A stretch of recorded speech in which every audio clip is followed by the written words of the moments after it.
Vamos a hablar con Emilio Sánchez de Rojas, profesor de EAE Business School, sobre precisamente el problema de los desperdicios de comida y la cantidad de residuos que se generan. Emilio, buenas tardes. Buenas tardes. Emilio, cuéntanos, porque vosotros habéis presentado un estudio. España genera 443 kilos de residuos per cápita, es un 9% menos que en Europa. Cuéntanos, ¿cuáles son las principales conclusiones que habéis encontrado? Bueno, la primera conclusión es una conclusión cultural. España genera menos residuos. Otra cuestión es después cómo reciclamos esos residuos, pero genera menos residuos. ¿Por qué?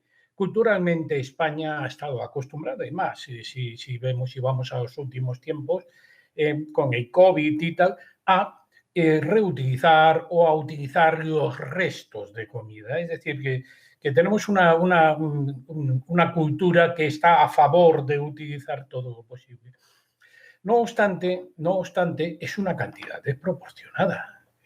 Es menos, un 9% menos que en el resto de Europa, pero una cantidad ya desproporcionada. Y bueno, pues esto hay que verlo siempre en el marco de la economía circular. Como has visto los otros temas que hemos visto, no solamente hay que resolver el problema de esta reducción de la cantidad de comida que se desperdicia en todo el ciclo, sino que hay que gestionar el ciclo completo de los alimentos desde su producción hasta su desecho o eliminación cuando sea necesario. Pero para dos funciones. Primero, reducir los residuos. Segundo, facilitar los objetivos de desarrollo del milenio.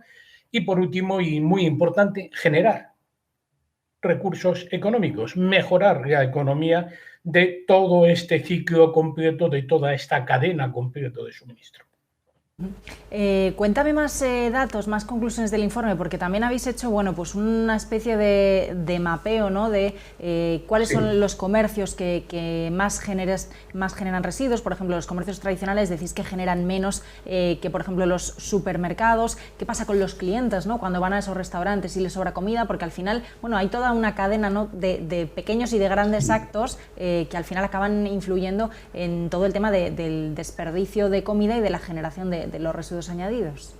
Sí, naturalmente. Sí es cierto que uno de los datos no nos ha sorprendido, es que el comercio especializado, ese comercio pequeño, comercio que cada vez es un comercio de más calidad en muchos casos y especializado, sin embargo, genera muy pocos residuos en comparación con grandes superficies y comercios intermedios o supermercados, grandes supermercados intermedios. Y esto hay que verlo con varios contextos. Las grandes superficies y algunos supermercados intermedios tienen un miedo enorme a quedarse a lo que se llama el out of stock, es decir, quedarse sin algún producto determinado por el prejuicio que puede tener su imagen. Por otro lado, en el momento que desde el punto de vista visual esto no tiene, digamos, no tiene la imagen que ellos quieren dar, por ejemplo, de los perecederos, pues realmente pues también ahí se produce un problema serio.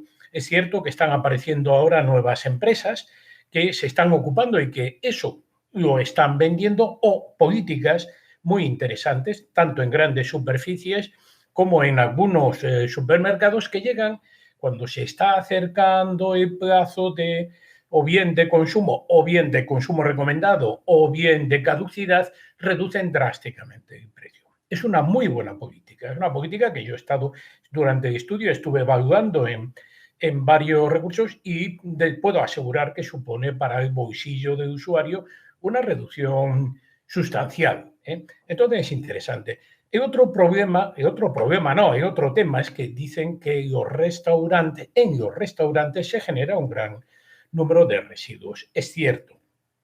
No es menos cierto que cada vez en España, una costumbre que ya existía en Europa, yo viví en su momento en Viena a principios del presente siglo, y allí era habitual ya, pero no lo era habitual en España, el llevarse lo que sobra de la comida por un precio módico, de 30 céntimos, 40 céntimos, lo que no te has comido, lo que sobra, que muchas veces en España las cantidades son muy grandes, pues te lo pueden incorporar, te lo ponen en esos tupper o en esos depósitos y te lo puede llevar. Es interesante. Pues Emilio Sánchez de Rojas, muchísimas gracias por acompañarnos y por acercarnos las conclusiones de este estudio. Contigo terminamos esta ronda con diferentes perspectivas sobre la industria del reciclaje y de los residuos. Muchísimas gracias y buenas tardes. Buenas tardes.